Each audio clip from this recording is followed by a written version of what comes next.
All right, Lovett, we got some big breaking news Wednesday night. Disney and ABC are pulling Jimmy Kimmel's show indefinitely following remarks he made Monday night about the assassination of Charlie Kirk. Here's what Kimmel said. We hit some new lows over the weekend with the MAGA gang desperately trying to characterize this kid who murdered Charlie Kirk as anything other than one of them and doing everything they can to score political points from it. In between the finger pointing, there was grieving. On Friday, the White House flew the flags at half staff, which got some criticism. But on a human level, you can see how hard the president is taking this. My condolences on the loss of your friend Charlie Kirk. May I ask, sir, personally, how are you holding up over the last day and a half, sir? I think very good. And by the way, right there, you see all the trucks?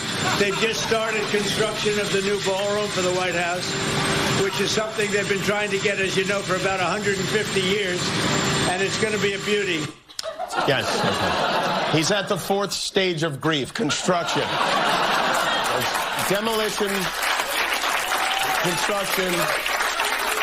This is not how an adult grieves the murder of someone he called a friend. This is how a 4-year-old mourns a goldfish, okay? This decision came after FCC Chairman Brendan Carr said this on Benny Johnson's podcast Wednesday. Benny Johnson is a TPUSA staffer. There's actions that we can take on licensed broadcasters. And frankly, I think that it's really sort of past time that a lot of these licensed broadcasters themselves push back on Comcast and Disney and say, listen, we are going to preempt. We are not going to run Kimmel anymore until you straighten this out, because we licensed broadcaster are running the possibility of fines or license revocation from the FCC if we continue to run content that ends up being a pattern of news distortion. So I think, again, Disney needs to see some change here, but the individual licensed stations that are taking their content, it's time for them to step up and say, this, garbage, to the extent that that's what comes down the pipe in the future, isn't something that we think serves the needs of our local communities. But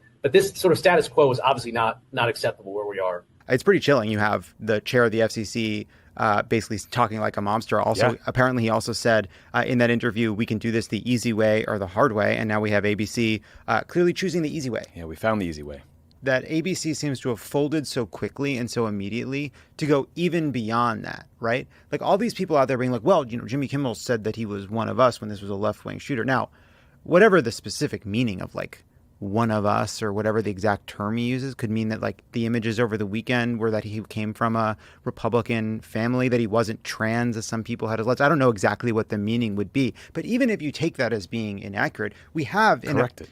We have a way. Correction. He do you not think that he would have addressed this controversy, that he wouldn't be willing to talk about this on the show? He could have answered this with speech. Yeah, this is such an abridgment of free speech. I mean, look, to read the full quote, Brendan Carr said, this is a very, very serious issue right now for Disney. We can do this the easy way or the hard way. These companies can find ways to take action on Kimmel, or there is going to be additional work for the FCC ahead. They have a license granted by us at the FCC, and that comes with it an obligation to operate in the public interest. There are calls for Kimmel to be fired. I think you could certainly see a path forward for suspension over this. So clearly, Carr is using his power at the FCC to all but demand that Disney fire Kimmel. I hadn't heard that last part. That was about how explicit about calling for suspension. Shocking.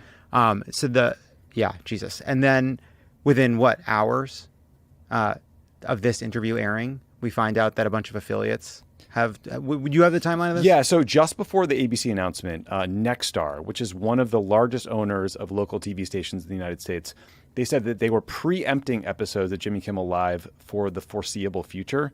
And Lovett, you'll be shocked to learn that Nexstar is attempting a merger with another media company called Tegna, subject to regulatory approval. So we have all these different levels of pressure from the federal government. We have the license pressure. We have the regulatory pressure on the approval of a merger, which they've been using to great effect. That's how they threatened CBS and Paramount. And ultimately, as part of that, we saw Stephen Colbert's show canceled. And it's just, it is obviously wrong for the federal government to put this kind of pressure on a company for speech it doesn't like, even if the speech is inaccurate, right? The First Amendment doesn't go out the window because someone said something inaccurate. You can ask them to correct it. You can criticize them. You can tell people why it's wrong. I suppose someone could sue because you have to prove they did it on purpose, the actual malice. But the First Amendment doesn't go out the window. Yeah. Also, again, we talked about this on the show, but the ABC settled with the White House and paid $16 million for these comments made by George Stephanopoulos that were entirely defensible in court. It bought them nothing. Yeah. Right? Because I was looking at some tweets from the White House. Taylor Budwich, the deputy White House chief of staff, tweeted, "Welcome to consequence culture. Normal, common sense Americans are no longer taking the bullshit, and companies like ABC are finally willing to do the right thing and a reasonable thing, make America great again." The Trump War Room account tweeted, "Hey, ABC, when are you going to pull Matt Gutman, ABC? You know, the reporter who was touched by the text messages that Charlie Kirk's assassin sent his lover?" Like, these guys got a taste of cancel culture, and they want more. And they like it. Yeah. And you know, I see also, like, by the way, I think there is a divide playing out in real time, though I think a lot of people will start learning how to sing from the songbook. But there are people that are instantly who see themselves as pro First Amendment, being like, whoa, whoa, whoa, whoa, like Kimmel could have apologized. This seems to be going too far. This is a First Amendment issue. But I see just as many people saying, well, you know, these are the consequences, or, you know, ABC hates, ABC has been hating on the right for so long, or this isn't a free speech. It's a, you know, he clearly said something inaccurate. And it's actually not that far from like the attempts to use like a mortgage document to try to get somebody fired from a federal job, right? You like comb through the records to try to find a mistake and then use that as a justification. Like, so Donald Trump, no friend of accuracy, can say whatever he wants. Republicans can say whatever because they're friends of the regime, right? But liberals, you better be on your best behavior, because if you're somebody that is already disfavored, one false step, and all of a sudden you'll have the FCC breathing down your neck. One mistake, one error, you go too far, you fall for something you saw online, and then you'll have lost your ability to. We'll come after your corporate owners. We'll make your life miserable. We'll make you pay. And like, of course, ABC, Disney, they have a right to hire and fire whoever they want. But it's just so obvious here that this did not come because of some outcry. It didn't come from a bunch of sponsors, you know, threatening to cut advertising spend on the show. This was because the FCC chairman went on a show at TPUSA of all places and threatened these networks and threatened the affiliates. And the affiliate conglomerate Nexstar is seeking his approval for a merger. And it also, it's coming on the heels of this series of steps that are so obviously First Amendment violations, from Trump's flag burning EO, which is, you know, again, we talked about this on the pod on Tuesday. Like, it is a Supreme Court vetted instance of free speech. They were throwing kids in jail for writing op-eds about Gaza for weeks on end. We're kicking. The State Department announced that you can throw foreigners out of the country if they post mean things about Charlie Kirk on social media. Like, this is some scary fascist stuff.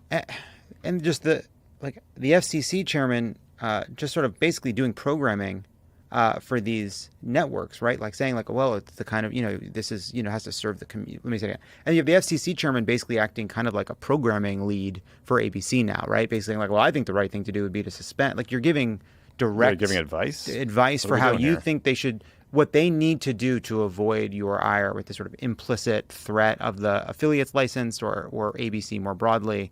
And like, I mean, you know, FCC chairman, not usually famous. Right. Not usually well known. Right. Right. Yeah, and like the FCC, like they can ban obscenity and punish you for obscenity or profanity. They can talk about setting limits for like certain amounts of children's programming. There's sort of political broadcasting rules and equal opportunities for candidates, and like disclosures and things. But this is very new. And you know, it was interesting the other day. The Attorney General Pam Bondi made this statement about how she was going to crack down on hate speech. And how there's free speech, but then there's hate speech, and we're going to criminalize hate speech. And she kind of walked that back. And I imagine that is because in addition to the ACLU and liberals like crying foul and saying that's blatantly unconstitutional, people like Tucker Carlson and Megyn Kelly and a lot of like conservative voices were like, hey, this is a road we don't want to go down, right? This is a path to tyranny. And I have to say, like, yes, the Attorney General talking about criminalizing speech, that is considerably further than the FCC getting someone fired from a network. But, like, we're still walking down that road. I just, look, it's almost quaint to say it. Imagine if Barack Obama had his FCC chairman go out there and say that Greg Gutfeld probably should be pulled from the air because of an offhand comment that he thought was inaccurate, right? There would be an a righteous outrage from the right, an uproar to say that that is obviously a violation of the First Amendment. And it is true. Like, look, I continue to be like, I can't believe I'm still shocked by the number of people who's rushed to, rather than point out how obviously dangerous this is, go first to justifying it or explaining it because they don't like what Jimmy Kimmel said, right? Yeah. They don't like the joke. They don't like the tone. They think what he said there is inaccurate.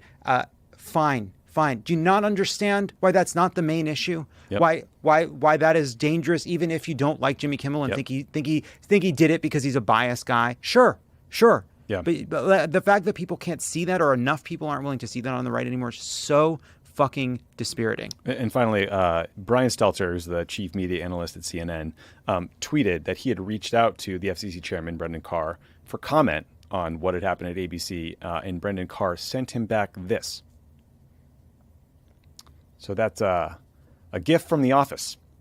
So we are being governed by autocratic, censorious, absolute fucking losers.